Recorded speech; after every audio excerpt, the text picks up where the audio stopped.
오늘도 예배 자리에 나오신 여러분 모두 가운데에 우리 주님께서 주시는 은혜와 평강이 함께 하시기를 주님의 이름으로 축원합니다.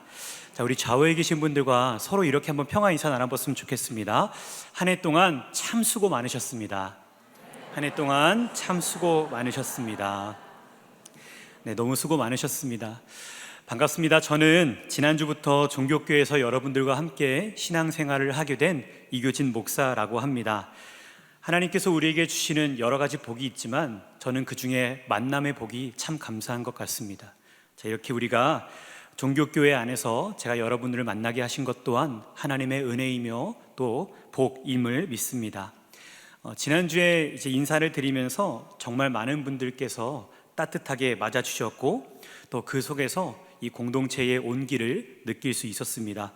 환영해 주셔서 다시 한번 진심으로 감사를 드립니다.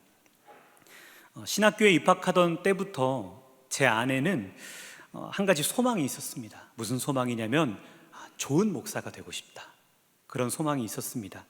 그래서 그때부터 좋은 목사란 뭘까, 그것에 대해서 참 많이 고민을 했던 것 같습니다. 설교를 잘하는 목사가 좋은 목사일 수도 있고요, 인품이 좋은 목사가 좋은 목사일 수도 있고, 또 교회를 잘 치리하는 목사님이 또 좋은 목사일 수 있습니다. 물론 그런 것들이 좋은 목사의 기준이 될 수 있지만 그렇다고 해서 어떤 한 가지 기준으로 좋은 목사를 규정 지을 수는 없었습니다. 그러던 어느 날 한 편의 드라마에서 들은 한 대사의 문장이 제 마음에 깊이 남았습니다. 이런 대사였어요. 좋은 의사란 어떤 것이 좋은 의사인지 고민하는 모든 의사. 이 대사를 듣는 순간 제 질문에 대한 나름의 답을 얻게 되었습니다. 아, 그렇구나. 좋은 목사란 어떤 목사가 좋은 목사인지 날마다 하나님 앞에 서서 질문하고 바로 서 있고자 하는 그런 사람이구나 라는 것이었습니다. 그래서 저는 오늘 여러분과 함께 하나님 앞에서 계속 이 질문을 하며 함께 걸어가는 그런 목사로 바로 서 있고 싶습니다.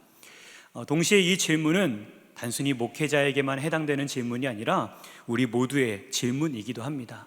나는 어떤 그리스도인으로 살아가고 있는가? 날마다 하나님 앞에서 그렇게 우리의 삶을 점검하며 좋은 그리스도인으로서의 사명을 온전히 감당해낼 수 있는 우리 모두가 되기를 주님의 이름으로 축복합니다. 또한 오늘 이렇게 귀한 예배의 자리에서 우리 성도님들과 함께 말씀을 나눌 수 있도록 귀한 기회를 허락하신 전창희 담임 목사님께도 깊이 감사를 드립니다. 제가 신학교 시절 때 담임 목사님께 수업을 들었던 적이 있어요. 그때 참 열과 성의를 다해서 강의해 주시는 모습이 인상 깊었는데 또 그 강의를 통해서 제가 많은 것들을 배울 수 있었습니다. 그런데 이제는 이렇게 종교교회라는 한 공동체 안에서 함께 하나님의 나라를 세워가는 일에 동역할 수 있게 되어서 참으로 감사한 마음입니다. 목사님께서 소개해 주신 것처럼 저는 이제 내년부터 교육부를 담당하여 사역을 맡게 되었습니다. 그래서 지난주에 이제 우리 아이들 함께 예배하는 모습을 내려가서 쭉 둘러봤는데요, 많은 아이들이 이 교회에 나와서 예배하는 모습이 참 얼마나 아름답고 귀하고 감사하던지요. 제가 알고 있기로 우리 종교교회가 이 교육의 역사가 굉장히 유서가 깊고 또 뿌리가 있는 것으로 알고 있는데 요즘 교회 안에 아이들이 없어서 교회 학교를 구성하지 못하는 그런 교회들도 참 많아지고 있습니다. 자, 그런데 그런 시대 속에서 우리 교회 안에 이 아이들의 웃음소리가 들리고 또 아이들이 예배하는 그 모습이 있다는 것 자체가 하나님께서 우리 교회 가운데 주신 귀한 은혜라고 생각이 됩니다. 이 아이들을 믿음의 사람으로 양육하고 세워가는 일이야말로 우리 교회에게 주어진 중요한 사명임을 우리는 기억해야 합니다. 그렇게 다음 세대를 향한 기대와 소망을 품고 우리 성도님들의 지속적인 관심과 사랑 그리고 기도를 부탁드리겠습니다. 자, 우리는 하루를 살아가면서 참 많은 것들과 접속을 하며 살아갑니다. 눈을 뜨자마자 핸드폰을 켜서 메신저와 뉴스를 확인하기도 하고요, 또 업무를 시작하기 전에는 가장 먼저 인터넷 연결 상태부터 확인하고도 합니다. 저도 이제 종교교회에 와서 새롭게 업무를 시작하면서 가장 먼저 확인했던 게 뭐냐면은 와이파이 비밀번호였습니다. 인터넷이 접속되지 않으면 아무것도 할 수 없기 때문에 그렇습니다. 예전에 한 번은 사무실에 인터넷이 끊겼던 적이 한 번 있었는데 메신저도 안 되고 자료를 내려받을 수도 없고 아무것도 할 수 없어서 결국 근처에 있는 카페나 집으로 자리를 이동해야만 했었던 그런 기억이 있습니다. 그래서 요즘 시대에 접속이 안 된다라는 말은 어떤 단순한 불편함을 넘어서서 아무것도 할 수 없는 상태를 의미하는 그런 말이 된 것 같습니다. 자, 그런데 그런 일련의 일들을 겪으면서 문득 제 안에 이런 질문이 찾아왔습니다. 그렇다면 나는 주님과의 접속이 끊어졌을 때도 이런 불편함을 느꼈던 적이 있는가? 라는 것이었습니다. 이렇게 많은 것들과 접속하여 살아가지만 정작 하나님과는 접속이 끊긴 채 살아가면서도 아무런 불편함이나 영적인 갈증을 느끼지 못한다면 우리의 믿음을, 우리의 신앙을 다시 한번 점검해 볼 필요가 있는 것이죠. 자, 특별히 오늘은 한 해를 마무리하는 송년 주일입니다. 올 한 해 우리 교회의 표어는 기도로 접속하라 였습니다. 그래서 오늘 이 시간 이 표어를 다시 한번 우리 마음 가운데 새기며 하나님 앞에 우리의 마음을 점검하고 또 기도로 다시 접속할 수 있는 그런 시간이 되기를 소망합니다. 자, 우리가 기도로 접속하다라는 이 말을 떠올릴 때 자칫 우리가 하나님께 먼저 나아가는 것처럼 그렇게 들려질 수 있습니다. 그러나 여러분, 성경은 그렇게 말하지 않습니다. 우리가 하나님께 접속하기 이전에 하나님께서 먼저 우리에게 접속해 오셨음을 성경은 분명하게 말하고 있는 것이죠. 그래서 성경은 하나님이 우리에게 접속해 오시는, 점점 더 가까이 다가오시는 위대한 세 가지의 사건을, 그 접속을 보여주고 있습니다. 출애굽기 29장 46절의 말씀을 보면 하나님께서 출애굽시키신 이유를 다음과 같이 기록하고 있습니다. 내가 그들의 하나님 여호와로서 그들 중에 거하려고 그들을 애굽 땅에서 인도하여 낸 줄을 알리라. 나는 그들의 하나님 여호와니라. 자, 하나님이 이스라엘을 구원하신 이유는요, 단순히 그들을 노예 생활에서 해방시키는 것에 있지 않았습니다. 하나님의 진짜 목적은 이것이었습니다. 내가 너희 가운데 거하고 싶다. 그래서 하나님께서 선택하신 방법이 뭐냐면 성막을 짓는 것이었습니다. 그런데 여러분, 민수기에 보면 이렇게 세워진 성막이 어디에 위치하는가가 나와 있는데, 성막은 이스라엘 진영의 중심, 다시 말해서 그 백성들의 삶의 한가운데에 놓여 있었습니다. 자, 우리는 여기에서 하나님의 마음을 발견할 수 있는데, 하나님은 자기의 백성들의 일상에, 그들이 웃고 우는 그 삶의 한복판에서 그들과 동행하기를 원하셨다라는 것입니다. 자, 하지만 이러한 성막이라는 첫 번째 접속에도 명확한 한계가 존재했습니다. 하나님은 거룩한 분이시기 때문에 이 죄인인 인간은 그분의 임재 앞으로 함부로 나아갈 수 없는 것입니다. 오직 하나님께서 허락하신 사람만이 정해진 때에만 제한적으로 접근할 수 있었던 것이죠. 자, 그렇기에 백성들은 하나님이 우리와 함께 하십니다 라는 그 고백은 있었지만 여전히 하나님은 감히 가까이 할 수 없는 그런 분, 하나님과의 거리감을 느껴야만 했습니다. 자, 그러나 하나님은 그런 거리감을 만족하지 않으셨습니다. 그래서 성막에서 멈추지 않으시고 우리에게 한 걸음 더 가까이 다가와 접속해 주셨습니다. 그래서 하나님은 더 이상 성막 안에 계시는 분이 아니라 우리 곁에 직접 걸어 들어오시기로 결정하신 것이죠. 그 사건이 바로 예수 그리스도의 성육신 사건입니다. 요한복음 1장 14절은 이 경이로운 사건을 이렇게 증언하고 있는데, 우리 함께 한 목소리로 읽어보도록 하겠습니다. 말씀이 육신이 되어 우리 가운데에 거하심에 우리가 그의 영광을 보니 아버지의 독생자의 영광이요 은혜와 진리가 충만하더라. 아멘.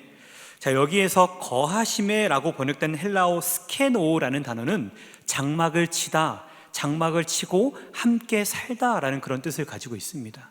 그러니까 이 말은 하나님께서 우리에게 잠깐 동안만 방문하신 것이 아니라 우리 곁에 자리를 잡고 우리와 함께 살기 위해 이 땅 가운데 직접 걸어 들어오셨음을 의미하는 표현인 것이죠. 그러니 이제 하나님은 저 멀리 계신 분이 아니라 이제는 우리가 눈으로 직접 볼 수가 있고 직접 만질 수가 있고 그분의 음성을 들을 수가 있고 우리와 함께 하시는 임마누엘의 하나님이 되어주신 겁니다. 자, 그렇게 하나님은 우리와의 거리를 하나씩 하나씩 지워가시면서 어떻게든 더 가까워지기 원하시는 하나님의 마음, 우리는 성육신의 사건을 통해서 그 마음을 분명하게 발견할 수 있게 되는 것이죠. 그런데 여러분, 이러한 예수 그리스도의 성육신만으로도 감히 우리가 감당할 수 없는 은혜인데 하나님의 열망은 거기에서 멈추지 않았습니다. 사실 예수님의 이 지상 사역 역시 시간과 공간의 제약을 받습니다. 예수님은 한 번에 한 장소에서 소수의 사람들과만 함께 하실 수 있었습니다. 하나님은 이러한 제약마저도 넘어서길 원하셨어요. 이제는 우리의 곁에 계신 것을 넘어서서 우리의 가장 깊은 내면에, 우리 마음 한복판으로 들어오기를 원하셨던 것입니다.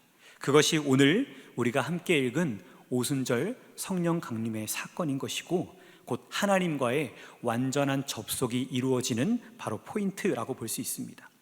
사도행전 2장 3절은 이렇게 말합니다. 마치 불의 혀처럼 갈라지는 것들이 그들에게 보여 각 사람 위에 하나씩 임하여 있더니, 자, 각 사람 위에 임하신 성령을 통하여서 하나님은 이제 우리 안에 거하시는 분이 되신 겁니다. 하나님과 우리 사이에 남아 있었던 그 마지막 거리감이 이제 마침내 사라져 버린 것이죠. 이제 우리는 언제나 어디서나 우리 삶의 모든 순간 가운데에 하나님과 동행할 수 있고 하나님과 함께 살아가는 그런 존재가 된 것입니다. 자, 이것이 바로 우리를 향한 하나님의 접속의 완성인 것입니다.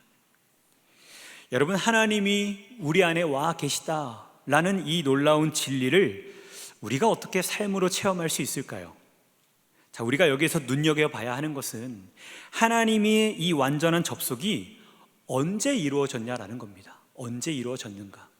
사도행전 2장 1절의 말씀인데요, 우리 함께 한 목소리를 읽어보도록 하겠습니다. 오순절 날이 이미 이름에 그들이 다 같이 한 곳에 모였더니. 아멘. 자, 성경은요, 이 제자들이 그냥 아무렇게나 모여있다가 우연히 성령을 경험했다라고 그렇게 말하지 않습니다.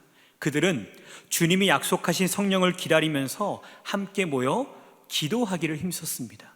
그래서 사도행전 1장 14절은 그 장면을 이렇게 부연해서 설명하고 있는데, 마음을 같이하여 오로지 뭐 하기를 힘썼다고요?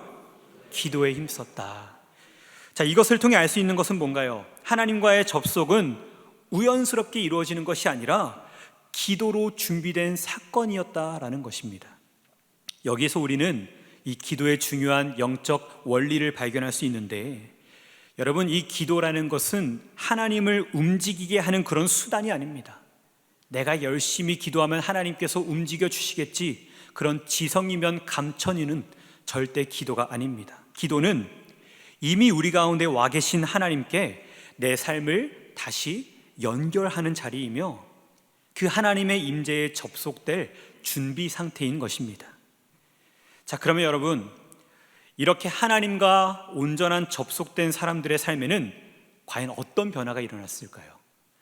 사도행전 1장 8절은 이렇게 말합니다. 오직 성령이 너희에게 임하시면 너희가 뭘 받는다고요? 권능을 받고. 자, 여기에서 권능이라고 번역된 헬라어에 디나미스라는 단어가 사용되는데, 오늘날 다이너마이트라는 단어가 이 디나미스라는 단어에서 파생이 됩니다.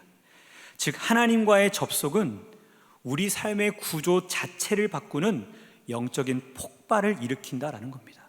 영적인 폭발력과 같은 힘을 우리에게 주신다라는 겁니다. 실제로 그랬습니다.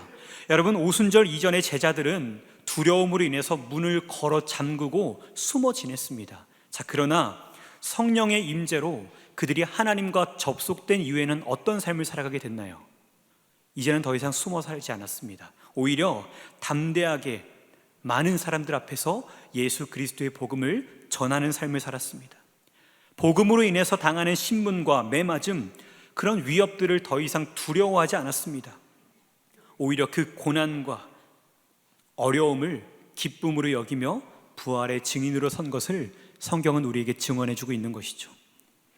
자, 그러나 성령을 경험한 이 모든 변화 가운데의 가장 위대한 본질적인 변화는 무엇을 하게 되었느냐 이전에 누구와 함께 살게 되었느냐라는 겁니다. 누구와 함께 살게 되었는가? 그들은 더 이상 혼자가 아니었습니다. 내가 세상 끝날까지 너희와 함께 하겠다라고 말씀하신 그 주님의 약속, 그리고 그들 가운데 내주하시는 성령님과의 동행하는 삶을 살아가게 되는 놀라운 축복의 주인공이 되었습니다. 자, 동시에 이 놀라운 축복이 오늘 저와 여러분에게도 주어진 줄로 믿습니다. 자, 오늘 우리 안에 접속하시는 성령 하나님으로 말미암아 오늘도 우리는 하나님과 동행하는 삶으로 부름을 받은 사람들인 줄로 믿습니다. 사랑하는 성도 여러분, 이제 한 해의 끝자락 가운데에 이제 지나온 시간들을 되돌아보기 원합니다. 자, 올 한 해 가운데에 기도로 접속하라라는 표 아래서 여러분들은 무엇과 가장 깊이 접속한 채 살아오셨습니까? 하나님이셨습니까?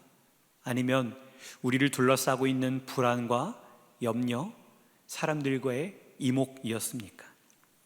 자, 오늘 말씀을 통해서 우리를 향한 하나님의 위대한 접속의 여정을 다시금 우리 마음 가운데에 새겨 나가길 원합니다.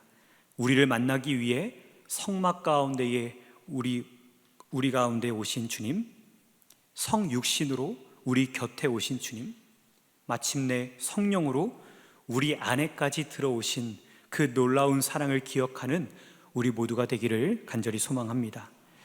더 나아가서 오늘 주님께서는 여러분들을 초청하고 계십니다. 다시 기도로 접속하라고. 자, 이러한 우리를 향한 하나님의 초청 앞에 믿음으로 반응할 수 있는 우리 모두가 되기를 소망합니다. 세상의 소리가 아니라 하나님의 음성에 우리의 삶을 연결하기로 결단하기 원합니다. 우리가 기도로 하나님께 접속된 사람으로 살아갈 때 우리를 인도해 가시는 하나님의 그 선한 능력을 우리가 경험하게 될 것입니다. 그렇게 주님께서 친히 우리 모든 삶의 모든 걸음에 동행하시며 이끌어 가신 은혜와 능력이 오늘 여러분들의 삶 가운데 가득하시기를 우리 주님의 이름으로 축원합니다. 기도하시겠습니다. 사랑의 주님, 오늘 말씀을 통해 우리를 향해 먼저 다가오신 하나님의 마음을 깨닫게 하시니 감사를 드립니다. 멀리 계신 하나님이 아니라 성막으로, 육신으로, 그리고 성령으로 우리에게 접속해 오신 그 하나님을 찬양합니다. 주님, 우리는 너무 많은 것들과 연결된 채 살아오면서도 정작 하나님과의 접속이 끊어진 채 살아왔던 우리의 모습을 고백합니다. 바쁨과 염려, 사람들의 말과 그 세상의 소리에 더 많이 연결되어 있었던 우리의 마음을 용서하여 주시옵소서.